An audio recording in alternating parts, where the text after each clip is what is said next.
കേരളത്തിലെ മറ്റൊരു രാഷ്ട്രീയ നേതാവിന് ലഭിക്കാത്തവണ്ണമുള്ള ഈ അംഗീകാരത്തിന്റെ പിറകിലെ രാഷ്ട്രീയ സത്യം എന്താണെന്ന് ഒരു അന്വേഷണമാണ് നമ്മൾ കോൺഗ്രസുകാർ ഒറ്റക്കെട്ടായി വർത്തമാന രാഷ്ട്രീയത്തിൽ നടത്തുന്നത് എന്നുള്ളതാണ് എനിക്ക് ആമുഖമായി സൂചിപ്പിക്കാനുള്ളത്. അദ്ദേഹത്തെ കുറിച്ച് പറയാൻ നിരവധിയായ ആളുകൾ ഇവിടെയുണ്ട്, ഒരുപാട് കാര്യങ്ങളുണ്ട്. അതുകൊണ്ട് ഞാൻ ദീർഘമായി പ്രസംഗിക്കുന്നില്ല. 24 മണിക്കൂറും സദാസന്നദ്ധമായി ഞങ്ങളോടൊപ്പം നിൽക്കാൻ ആഗ്രഹിക്കുന്ന ഒരു നേതാവ് നിവേദനങ്ങളുമായി 10,000 ആളുകൾ മുന്നിൽ നിന്നാലും അതിൽ അവസാനത്തെ ആളുകളുടെ ശബ്ദം കേട്ട് മടങ്ങി പോകണമെന്ന് ആഗ്രഹിക്കുന്ന മുഖ്യമന്ത്രി അല്ലെങ്കിൽ നിവേദനങ്ങളുടെ മാനസികാവസ്ഥയിലേക്ക് സ്വയം ഉപയോഗിക്കുന്ന ഒരു ഭരണാധികാരി ഒരാവശ്യവുമായി നടക്കാത്തതാകട്ടെ ആ ആവശ്യവുമായി വരുന്നവരുടെ മാനസികാവസ്ഥയിലേക്ക് പോകുന്ന ഒരു ഭരണാധികാരി, ഇത് സാമ്പത്തികമാണ് പറയാൻ ആ ഒരു ഭരണാധികാരിയായിട്ടാണ് നമുക്ക് കാണാൻ കഴിയുന്നത്. അസാധ്യമായ ഒന്നുമില്ല. ഒരു ഭരണാധികാരിയെ സംബന്ധിച്ച് നമ്മളെ പലപ്പോഴും ചിന്തിക്കാൻ പറ്റാത്ത നിയമങ്ങളുണ്ട്, ചട്ടങ്ങളുണ്ട്. ആ ചട്ടങ്ങൾ നൂലാമാലകളുമൊക്കെ തന്നെ ജീവിതങ്ങളെ കുഴിവിട്ട്. പക്ഷെ അവർക്ക് പ്രതികരിക്കണമെന്നുള്ള നിശ്ചയദാർഢ്യം ഏതൊരാളുടെ നിവേദനം സ്വീകരിക്കുമ്പോൾ അദ്ദേഹത്തിന് ഉണ്ടായിരുന്നു എന്നുള്ളതാണ് യാഥാർത്ഥ്യമായ. അതുകൊണ്ട് ജനങ്ങളുടെ ഇടയിലെ ദാസനായിട്ട് അവരുടെ വലിയ പ്രവർത്തകനായിട്ട് നിൽക്കാനും പ്രവർത്തിക്കാനും അദ്ദേഹം കാണിച്ച മനോഭാവം ജനഹൃദയങ്ങളിൽ സ്ഥിരപ്രതിഷ്ഠ നേടാനുള്ള ഏറ്റവും അടിസ്ഥാന ഘടകങ്ങളിൽ ഒന്നാണ്. ഞങ്ങളത് ജില്ലാവേദന വന്നപ്പോൾ നിൽക്കുന്ന ഓരോരാൾക്കും അവരുടെ സ്വന്തം കുടുംബത്തിനെ ഒരാൾ നഷ്ടപ്പെട്ട പ്രതീതി ഉണ്ടാകത്തക്കവണ്ണം അവരുടെ ജീവിതത്തെ അതിശക്തമായി സ്വാധീനിക്കാൻ ഉമ്മൻചാണ്ടിക്ക് പ്രവർത്തനങ്ങളിലൂടെ കഴിഞ്ഞിരിക്കും എന്നുള്ളതാണ് മുമ്പിലുണ്ടെങ്കിൽ. അപ്പോൾ ജീവകാരുണ്യ പ്രവർത്തനത്തിന്റെ കേരളത്തിലെ ഏറ്റവും വലിയ അംബാസഡർ, രാഷ്ട്രീയ പ്രവർത്തകൻ ജീവകാരുണ്യ പ്രവർത്തനം നൽകണമെന്നുള്ള ഏറ്റവും വലിയ സന്ദേശം ഈ നാടിന് സമർപ്പിച്ച നേതാവാണ് ശ്രീ ഉമ്മൻചാണ്ടി എന്ന കാര്യം നമുക്ക് നിസ്സംശയം പറയാം. ഓരോ അടിയും ഓരോ ഇഞ്ചും ഓരോ പ്രവർത്തനങ്ങളിലും കാര്യം വരുന്നില്ല.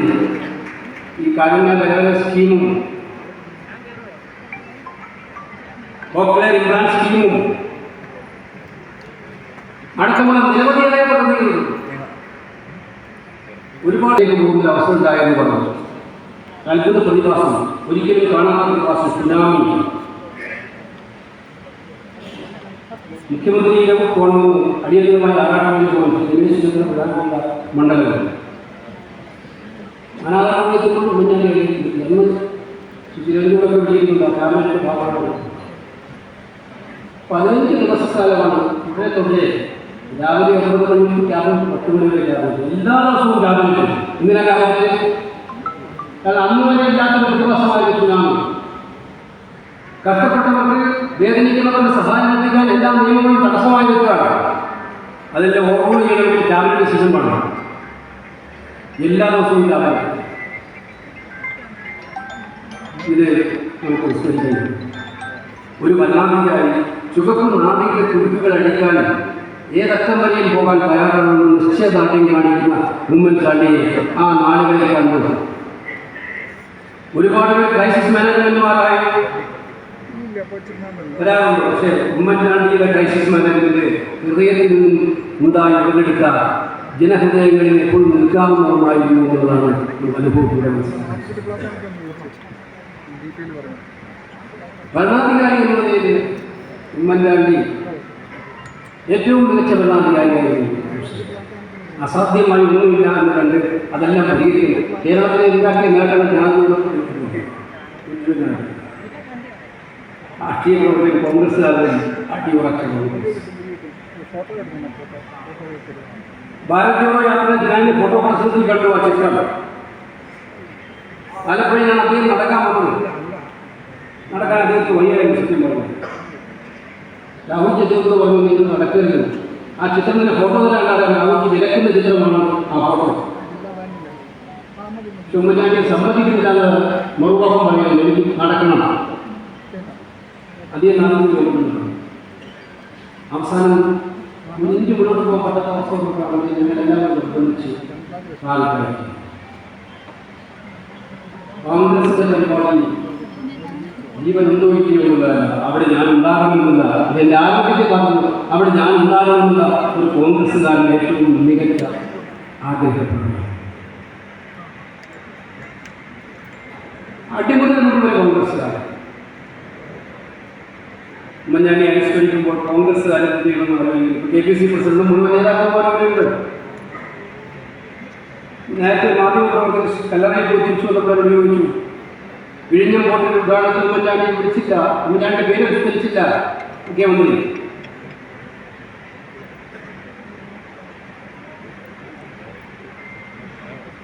പാടെ അവഗണിച്ചു. വിഴിഞ്ഞം പോർട്ടായാലും കൊച്ചി മെട്രോ ആയാലും അങ്ങനെ കണ്ണൂർ വിമാനത്താവളായാലും നിരവധിയായിട്ടുള്ള വികസനത്തിന്റെ നാടകീകരണം ഉമ്മൻചാണ്ടി സൃഷ്ടിച്ചെടുത്തിട്ടുണ്ട്. പിന്നീട് വന്ന ഗവൺമെന്റ് അതൊക്കെ തമസ്കരിക്കാനുള്ള പ്രവർത്തനമാണ്.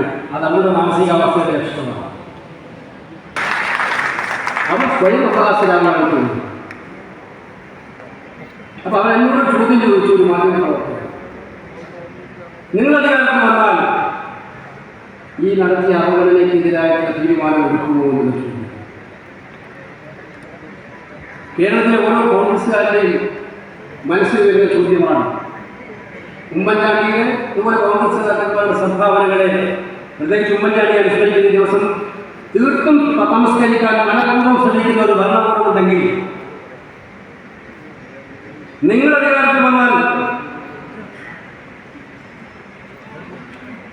ഇതിന് മറുപടി ഉണ്ടാകുമോ എന്ന് ചോദിച്ചാൽ ആ ചോദ്യത്തിന് ഉത്തരം എന്താണെന്ന് കോൺഗ്രസ്സുകാർക്ക് അറിയാം. ഉമ്മൻചാണ്ടിയുടെ ആത്മാവിനോടും ഉമ്മൻചാണ്ടിയുടെ സ്ഥാനങ്ങളോടും ചെയ്യാവുന്ന ഏറ്റവും വലിയ നീതീകരണം എന്ന് പറയുന്നത് ഉമ്മൻചാണ്ടി എന്ന് പറയുന്ന നേതാവിൻ്റെ ഇഷ്ടാനിഷ്ടങ്ങൾക്കനുസരിച്ച് ആഗ്രഹാവകാശങ്ങൾക്കനുസരിച്ച് ജനങ്ങളെ സേവിക്കാൻ കഴിയുന്ന ഒരു സർക്കാരിനെ കേരളത്തിൽ കൊണ്ടുവരിക എന്ന ദൗത്യം നമ്മൾ ഏറ്റെടുത്ത് മുന്നോട്ട് പോകുക എന്നതാണ്. നമ്മൾ കണ്ടുപിടിച്ചുകൊണ്ട് മാത്രമല്ല, ഞങ്ങൾ ഒന്നിച്ചു കഴിയുന്നു. 2 ദിവസമായി വയനാട്ടിൽ കൂടിയ ആളുകൾ തീരുമാനിച്ചു. ഇന്ന് രാവിലെ 10 അവിടെ പങ്കെടുക്കുന്നവരാണ് ഇരിക്കുന്ന ആളുകളെല്ലാവരും. അതിനാരും പറയാത്തൊരു കാര്യം മുരളീധരനെ വിമർശിച്ചു. മാധ്യമങ്ങളെ എനിക്ക് ബഹുമാനമുണ്ട്, പക്ഷേ വാർത്തകൾ വസ്തുനിഷ്ഠമായിട്ട് എഴുതിട്ടുണ്ട്. കേരളത്തിലെ കോൺഗ്രസിന് ഒരുപാട് പരിപാടികൾ പങ്കെടുക്കുന്നുണ്ട്. ഇത്രയേറെ നേതാക്കന്മാരെല്ലാം യോജിച്ച് നിന്ന് ഒരു മനസ്സോടെ ഒരു യോജിപ്പോടെ നടത്തിയ പരിപാടി സമീപകാലത്തുണ്ടായിട്ട് അതിൻ്റെ പിറ്റേന്ന് വരുമ്പോഴാണ് രാവിലെ വാർത്ത മുരളീധരനെ വിമർശനം.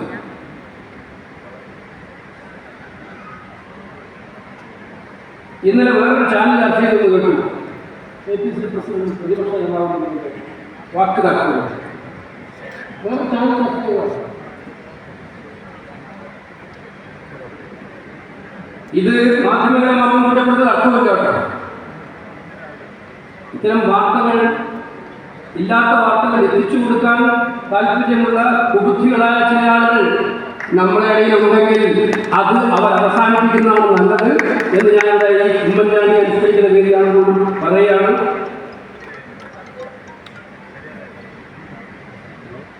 അത് കണ്ടുപിടിക്കാനുള്ള സംവിധാനം പാർട്ടി ഉണ്ടാക്കും. ആരായി കൊടുക്കുന്നത്? കാരണം കേരളത്തിൽ ജനങ്ങൾ പൂർത്തിമുട്ടിയ സർക്കാരാണ് കേരളം ഭരിക്കുന്നത്. പൂർത്തിമുട്ടിയ സർക്കാർ. ഉമ്മൻചാണ്ടി ഇപ്പോഴത്തെ സർക്കാർ ഒന്ന് പാർലമെന്റിൽ നോക്കിയത് ജനങ്ങളാണ് പാർലമെന്റ് ചെയ്യുന്നത്. അതിന്റെ ബെനിഫിറ്റാണ് പാർലമെന്റ് നമുക്ക് കിട്ടിയത്. 2026-25 അതാണ് നമുക്ക് കിട്ടേണ്ടത്. അത് കേരളത്തിലെ ജനാഭിലാഷം പൂർത്തീകരിക്കാനുള്ള കോൺഗ്രസ് പാർട്ടിയുടെയും ഐക്യമുന്നണിയുടെയും ശ്രമങ്ങളെ ആരെങ്കിലുമൊക്കെ ചെറിയ മുതൽ സ്വാർത്ഥ താല്പര്യങ്ങൾക്ക് വേണ്ടി പിന്നിൽ നിന്ന് കുത്താൻ ശ്രമിച്ചാൽ അവർ മാപ്പർഹിക്കാത്ത കുറ്റമാണ് ചെയ്യുന്നത് എന്നുള്ള കാര്യം അവരെ ഓർമ്മിപ്പിക്കുകയും അത് ഉണ്ടാകുന്നതെന്ന് പറയുകയും ചെയ്യാനാണ് ചിന്തിക്കുന്നത്.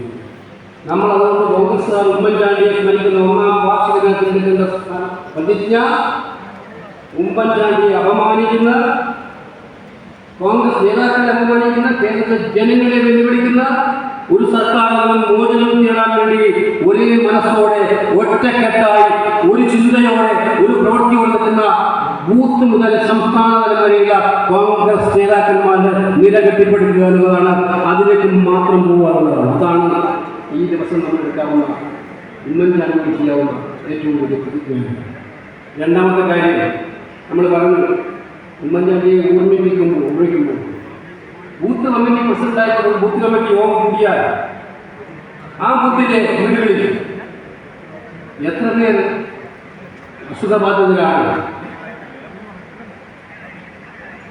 എത്ര പേർ കിടപ്പ് രോഗികളാണ്, എത്ര പേർ മറ്റു ജീവിത പ്രയാസങ്ങളെ അലട്ടുന്നുണ്ട്. എല്ലാവരും പണം കൊടുത്ത് സഹായിക്കാൻ നമ്മുടെ കയ്യിൽ പണമൊന്നുമില്ല. പക്ഷേ അത്തരം വിഷമങ്ങൾ അനുഭവിക്കുന്ന, ദുഃഖങ്ങൾ അനുഭവിക്കുന്നതിടത്തേക്ക് സാന്ത്വനമായി ചെല്ലാൻ ഒരു പണത്തിൻ്റെയും ആവശ്യമില്ല. മാത്രമല്ല, അവരെ സഹായിക്കണമെന്ന് പറഞ്ഞാൽ ഉമ്മൻചാണ്ടിയുടെ പേരും പറഞ്ഞാൽ ഏതൊരാൾക്കും സഹായം കിട്ടാൻ വേണ്ടിയുള്ള സുതാര്യതയും ആത്മാർത്ഥതയും നിങ്ങളുടെ കയ്യിലുണ്ടെങ്കിൽ നിങ്ങൾക്ക് പണം ഒരു പ്രശ്നമായിരിക്കില്ല എന്ന് പറയാൻ ആഗ്രഹിക്കുന്നു. രാഷ്ട്രീയ പാർട്ടികൾ എന്ന നിലയിൽ കോൺഗ്രസ് പാർട്ടി ഈ വരാനിരിക്കുന്ന നാളുകളിൽ ഉമ്മൻചാണ്ടിയുടെ ഓർമ്മയ്ക്കായി കാരുണ്യ പ്രവർത്തനം, സഹജീവികളുടെ സ്നേഹം, കരുതൽ, അതൊരു പാർട്ടി പരിപാടി, സ്ഥിരം പരിപാടിയാക്കി മാറ്റിയെടുക്കാനുള്ള പ്രശ്നം കൂടി ഇന്ന് നമ്മൾ ഏറ്റെടുക്കുന്നത്. കോൺഗ്രസിന്റെ ബൂത്ത് മുതൽ സംസ്ഥാന തലം വരെയുള്ള പാർട്ടി പരിപാടിയായിട്ട് മാറ്റും. ഈ കാര്യം ഒരു ഫൗണ്ടേഷൻ ഉദ്ഘാടനം ചെയ്യുന്നത് പറഞ്ഞിട്ടുണ്ട്. ഇത് മനസ്സിലാക്കി അവരുടെ പ്രവർത്തനങ്ങൾ കുടുംബം ചെയ്യുന്നുണ്ട്, കണ്ടി വ്യക്തിപരമായിട്ട് ചെയ്യുന്നുണ്ട്, പാർട്ടികൾ ചെയ്യുന്നുണ്ട്, വിവിധ കമ്മിറ്റി. ഞാൻ മുഴുവൻ പരിപാടികൾ പങ്കെടുത്തു. സ്ഥിരമായിട്ട് 500 രൂപ വെച്ച് ജീവിതകാലം മുഴുവൻ പെൻഷൻ, രോഗികൾക്ക് പെൻഷൻ കൊടുക്കുന്ന പരിപാടി രാവിലെ ആലപ്പുഴ ഉദ്ഘാടനത്തിലാണ് വരുന്നത്. അപ്പം അത്തരം പരിപാടികൾ ബൂത്ത് കമ്മിറ്റികൾ, മണ്ഡലങ്ങളുണ്ട്. യൂത്ത് കോൺഗ്രസിന്റെ പ്രസിഡന്റിനോടും മഹിളാ കോൺഗ്രസ് പ്രസിഡന്റിനോടും എനിക്ക് പറയാനുള്ളതാണ്, എല്ലാ പ്രവർത്തനങ്ങളിലും ഈ ഒരു കാരുണ്യ സ്പർശം ഉമ്മൻചാണ്ടിയുടെ ഓർമ്മകൾക്ക് മുന്നിൽ നമ്മൾ 1 വർഷക്കാലം അല്ലെങ്കിൽ 2 വർഷക്കാലം അല്ലെങ്കിൽ രാഷ്ട്രീയ പ്രവർത്തനത്തിന്റെ ഭാഗമായി മാറ്റിയെടുക്കാനുള്ളതാണ് ചെയ്യേണ്ടതായിട്ടുള്ളത്. ഞാൻ പറഞ്ഞു തുടങ്ങിയിട്ട് അവസാനിക്കുന്നു. ഉമ്മൻചാണ്ടി അമരനായി മാറിയത് അദ്ദേഹത്തിൻ്റെ ഇടപെടലുകളിലൂടെ ഒരുപാട് മനുഷ്യജന്മങ്ങൾക്ക് മോചനം നൽകാൻ, ജീവിതത്തിലേക്ക് നടന്നു കയറാൻ അവസരം കൊടുത്ത, തൻ്റെ ജീവിതത്തിലെ രാഷ്ട്രീയത്തിൻ്റെ ഏറ്റവും ഭൂരിഭാഗം സമയവും പാവപ്പെട്ടവരുടെ കലാപത്തിന് വേണ്ടി ജീവിതം നിർവഹിച്ചതിൻ്റെ ഫലമാണ് അദ്ദേഹത്തെ മരണാനന്തരവും ജനങ്ങൾ സ്നേഹിക്കുകയും അമരമായി കൊണ്ടുവരുകയും ചെയ്യുന്നത്.